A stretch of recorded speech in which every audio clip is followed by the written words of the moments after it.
In the heart of a sleepy, forgotten town stood a peculiar shop. Grimsby Clocks and Curiosities. Its windows were cluttered with antique timepieces of every shape and size.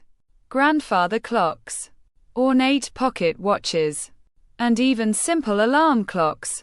Few dared to enter, for the proprietor, Mr. Alaric Grimsby, was a gaunt, shadowy figure with a voice like grinding gears and eyes that seemed to see far too much.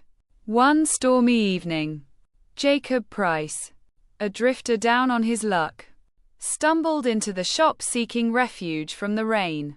He had little to his name but carried the weight of missed opportunities and a past filled with regret. Mr. Grimsby greeted him with a knowing smile and gestured toward the shelves. "Looking for something to help you catch up on lost time?" Grimsby's words hung heavy in the air, like the ticking of his clocks. Jacob smirked. "I don't think there's a clock in the world that can help me." Grimsby's expression didn't falter.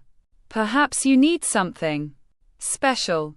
He reached beneath the counter and retrieved a small, gilded pocket watch.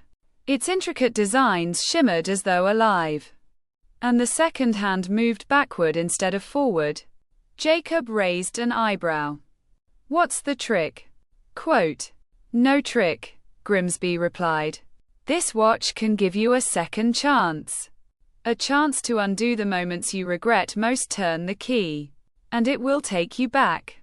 But be warned, time demands balance. Every gain has a cost." Jacob laughed dismissively, but desperation gnawed at him. "How much?" Quote, Grimsby leaned forward. "A promise. When your time runs out, you'll return here. That's all." Thinking it a harmless gimmick, Jacob agreed and left the shop with the peculiar watch tucked into his coat. That night, as he stared at the cracked ceiling of his motel room, he decided to try it. He turned the key. The air around him shimmered, and he was thrust into a whirlwind of light and sound. When it stopped, he found himself in a younger version of his body, standing outside the diner where he had once fought with his girlfriend, Emily. The memory flooded back. This was the day she had left him for good. With a newfound clarity, Jacob avoided the argument entirely. He told Emily he was sorry, promised to do better, and watched as tears of relief welled in her eyes. The moment was perfect. The regret erased.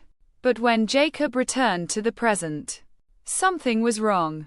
The motel room was different. Tadier. Colder. He reached for his wallet, only to find it empty. The few $100s he had scrounged together were gone. Shrugging it off as a fluke, Jacob reasoned that losing money was a small price to pay for mending his past. Encouraged, he used the watch again. And again? Each time, he returned to a pivotal moment. A job interview he had failed. An opportunity he had squandered. A friend he had wronged. Each time, he made the right choice, and his life seemed to improve. Yet each time he returned to the present, something else was missing. His memory of certain people faded. Belongings disappeared. His face in the mirror looked older, more haggard. It wasn't until he woke one morning in a barren room, stripped of everything he owned, that he realized the truth. Time wasn't just demanding balance. It was taking pieces of his soul. The more he used the watch, the less of himself remained. Panicked, Jacob rushed back to Grimsby's shop, determined to confront the mysterious clockmaker. But when he arrived, the shop looked abandoned, its windows dark and dusty. Inside, the shelves were empty, and the air was thick with silence. In the center of the room stood an enormous clock with his name etched into the brass face. The hands spun wildly, faster and faster, until they stopped with a deafening chime. Jacob felt his body seize as he was pulled toward the clock, his screams swallowed by the whirring of gears. When the shop reopened the next day, Grimsby was back behind the counter, his thin lips curling into a familiar smile. Among the shelves was a new addition, a pocket watch, gilded and intricate, waiting for its next owner.